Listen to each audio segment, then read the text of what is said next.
think firstly and most importantly, it's important to be able to convey that the advice from the National Incident Centre is that today we have had the 6th day out of the last 7 with 0 cases in Australia. By comparison, sadly, the world has had approximately 675,000 cases in the last 24 hours, and we have had less than 1 case a day on average over the last week. 1 day of 6, and the others have all been 0 after final reconciliation, at the same time as the world has had approximately 4 million cases. So 0 cases today, 675,000 worldwide, less than 1 case a day on average over the last week, over 4 million worldwide. So it puts into perspective the achievements in Australia, but the challenges globally. And those numbers translate to 2 very different outcomes. Again, no lives lost in Australia, and agonisingly, on the latest advice that I have, over 17,500 lives lost around the world today. This may potentially be the greatest loss of life on any day once the final numbers have been reconciled, on the advice from the National Incident Centre, that we have faced since the commencement of the COVID-19 pandemic. And so sadly, whilst we continue to achieve deeply important human protections in Australia, abroad, internationally, we are seeing the disease leave the most tragic of human outcomes. To put it into perspective, the loss of life today is equivalent to more than the population of Yanchep in Western Australia, or Port Lincoln in South Australia, to Bairnsdale here in Victoria, or Warwick in Queensland, or Kempsey in New South Wales, or Ulverston in Tasmania. Those figures remind us just of the extent and scope of this pandemic globally. That is why we are taking additional measures as agreed by the National Cabinet on the recommendation of the Chief Health Officers and the Chief Medical Officer through what's known as the Medical Expert Panel, or AHPPC. And those measures will commence tomorrow. I have signed the Biosecurity Act orders today to ensure that as of the 22nd of January, PCR tests will be required within the 72 hours prior to departure for international travellers, that masks will be required on international flights. These are difficult and will be challenging for many people, and I am apologetic that we need to put in place these restrictions, but those global comparisons of the success at home, the agonising challenge abroad, the fact that we have new, more virulent strains that are emerging around the world, these remind us of precisely why we have been able to keep Australians safe, but we have to be ever vigilant and responding to international events as they occur. At the same time, we're continuing our planning and preparation for the vaccine rollout. In particular, of course, we have been able to secure additional workforce for that vaccine rollout. To remind, our rollout is in 5 phases, and the first phase will be in our hospitals, and that will be involving the minus 70-degree cold chain logistics that are required for distribution of the Pfizer vaccine. And then as we move to the broader population and the ability to use the AstraZeneca vaccine, we have our general practices as the cornerstone of that distribution rollout. State vaccination clinics, Commonwealth vaccination clinics, Aboriginal community-controlled health organisations, and from phase 2, the pharmacies. In order to assist with those, and in particular outreach to aged care homes or certain workplaces such as those with border and quarantine staff, or Indigenous communities where they're not serviced by Aboriginal community-controlled health organisations. We've engaged the vaccine workforce that will be provided by Sonic Clinical, Aspen Medical, Healthcare Australia and International SOS.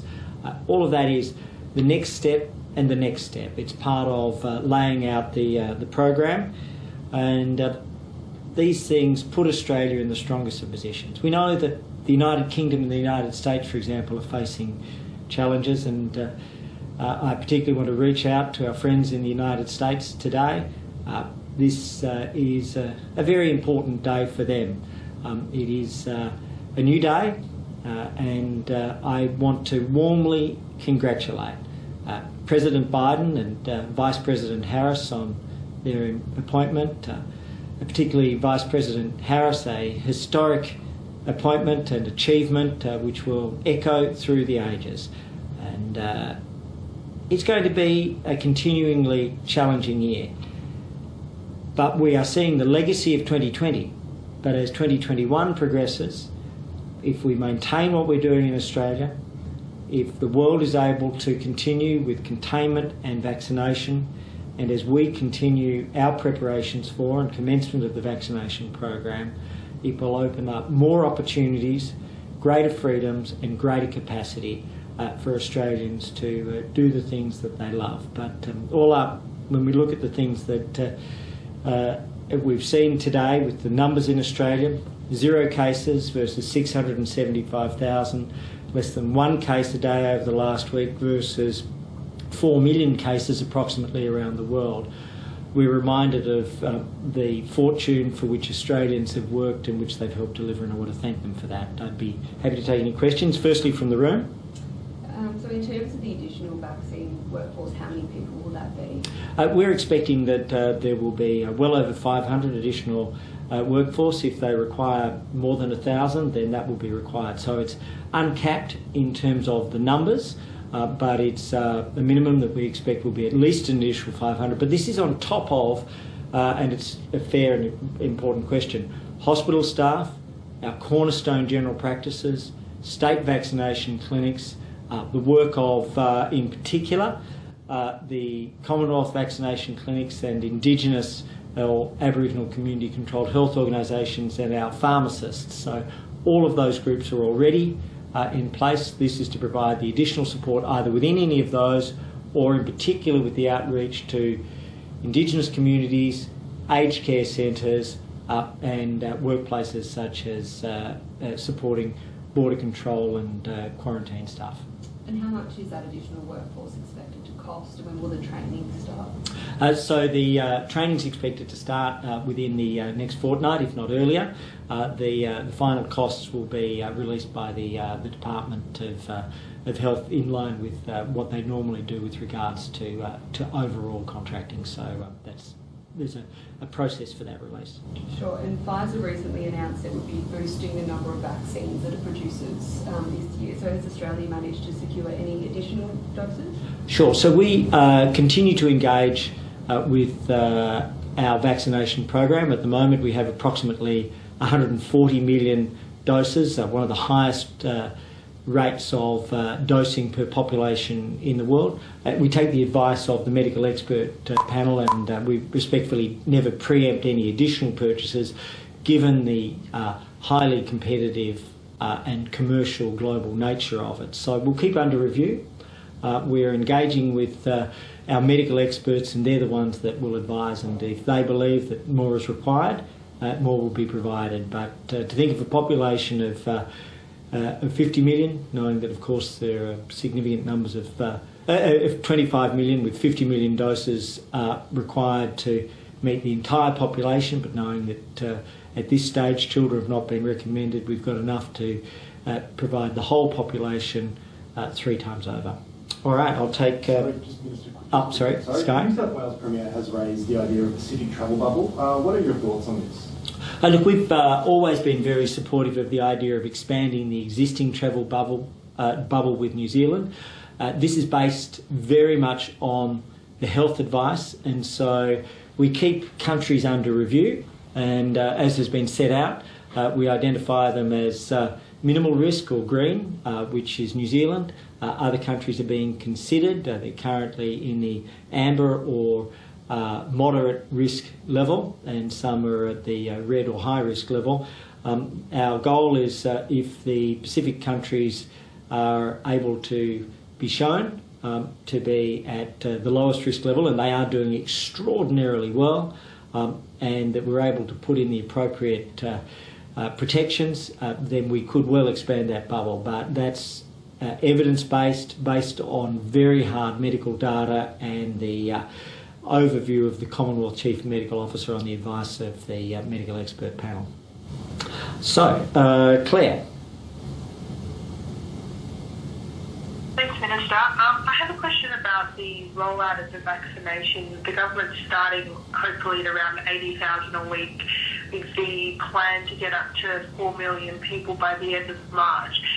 How will you build up that capacity? Because there's a big jump to go from 80,000 to then be able to have 4 million done within almost 6 weeks of starting.